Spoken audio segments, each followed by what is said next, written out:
Introduce yourself, sir. My name is Edgardo Miranda-Rodriguez. I'm the writer and creator of the graphic novel series, Borinqueña. Been publishing this series now for 9 years.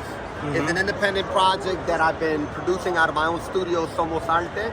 Prior to doing my own intellectual property, I kind of like got experience developing books for other icons like Darren McDaniels. Launched an entire graphic novel series, created a whole universe for him. John Leguizamo. So having had the experience of working with already established iconic actors who had their own ideas, gave me the experience to kind of like come into my own space and develop my own universe. And for the last 9 years, I've created a unique universe of superheroes that connects to my heritage as a Puerto Rican, and not only connects to my identity here living in the US, but also in the Caribbean. And you know, we've been doing this now, publishing 7 different books, and recently even launching an action figure line, which for like, you know, a geek like me, that's like the, you know, the gold standard. When you get to the point where your characters actually become action figures. You know? Nice, nice. What have you learned in the process? What have you learned? Very good question. I've learned to embrace flexibility, evolution, and collaborations. Okay. Flexibility, because oftentimes when you're a storyteller, you're faced with the reality that as an artist, you don't always have the resources to independently tell these stories, right? So you have to be flexible. So what does that mean? So although we've been around for 9 years, I've only published 7 books. Okay. So I've had to create a model that actually is non-traditional. Comics are published every week. Right. But novels are published whenever the author is inspired to actually finish the story. George R.R. Martin, right? You know what I mean? We're still waiting on that last Game of Thrones book. Right. So I've kind of created a model for that. And I think that's what I've learned. I've learned to be flexible. I've learned to embrace change. And I've also learned to evolve. And I also learned like I have a big baseball hat collection. And I think as an artist, you have to have multiple hats. I'm a storyteller. I'm a creative director. I'm an entrepreneur. I do my own marketing, publicity. And I also had to develop a voice for myself. Like, how do I represent my IP? How do I use it as a tool of empowerment? Because in this industry of mainstream superhero storytelling, there's a significant underrepresentation of characters from people of color. And especially produced by people of color. And don't get it twisted, when you see people of color being produced by mainstream publishers, we're not the ones that are actually producing those stories, you know. And as enamored as many of them are, there's still a lot more power when characters are tethered to the actual communities that they're telling stories about. So in a small way, I think that's what I've done, and I think that's what I've learned. I've learned to embrace flexibility, and I've also learned to embrace the power that comes from my own people. You know, I created a Black Puerto Rican superhero, which means that I've created a fan base that's obviously Puerto Rican, obviously Caribbean, but also expands into the African diaspora.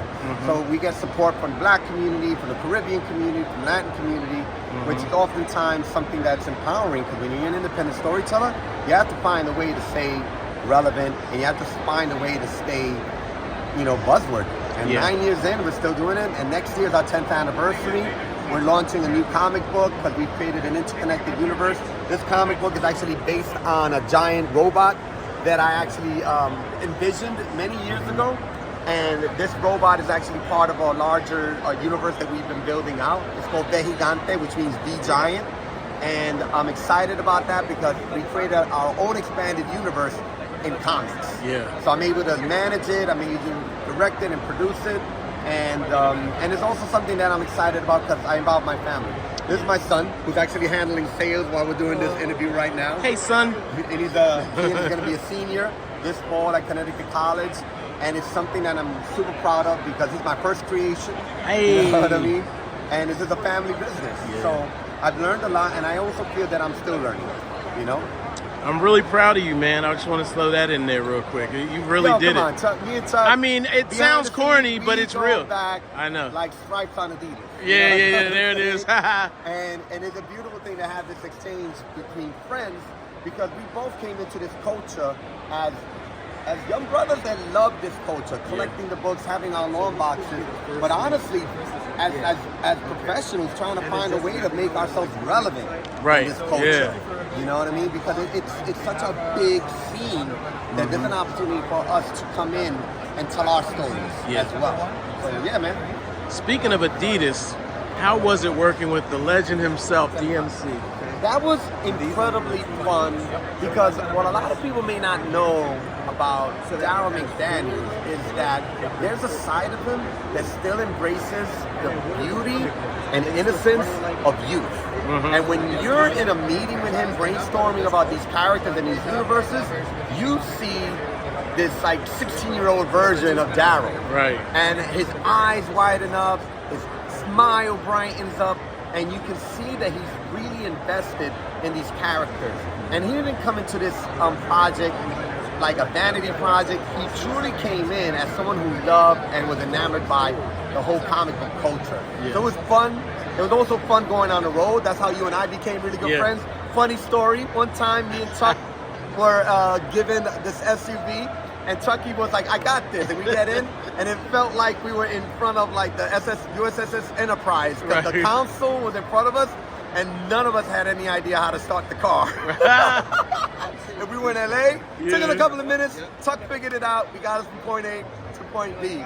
But we had a lot of fun times with Daryl on the road. We got to hang out and meet Stan Lee, rest in peace, and being a part of like Daryl's entourage. And he actually made us feel like we were part of his family. We didn't feel like roadies or anything. We literally felt like we were valuable members of his family. And Daryl truly did that. Another cool thing about Daryl that a lot of people don't know is that he takes care of you. Whenever we were at events, me and Chuck would stay at the table, kind of chilling, and Daryl would come back and bring us cookies. Definitely. Yo, you gotta taste these oatmeal cookies. They're amazing. So that was I think that was one of the most amazing things to learn about Daryl and working with him, is how grounded he was, how beautiful a spirit he still has. And I think one of the most powerful things that I think you and I embraced while working with and being around Daryl is that we witnessed his voice returning. And a lot of people may not know that Daryl literally lost his voice. And in the time that we were working together with him and touring with him, doing all these events across the United States, from New York to San Diego, Chuck and I literally heard Daryl's voice come back 100%. And I think it was that working on the comics made him so happy that was like these endorphins and an adrenaline, and his vocal cords literally healed themselves. And to hear his voice come back, the voice that was like that, you know, that black bolt of power when we were, and I'm talking about Marvel Black Bolt. There it is. That vocal, powerful voice that had, like, inspired us growing up in hip-hop, to bear witness of that voice coming back, I think for us, like me and Chuck, that was like something amazing, and we were there, we witnessed it come back, you know? Definitely. Now, I've seen the characters in Comic-Cons, and I was so shocked, but what about a movie? What about bringing it to life? I mean, the reality is, who wouldn't want to see their intellectual property make it into a movie? La Borinqueña is something that I've been working on developing for 9 years, going on 10 next.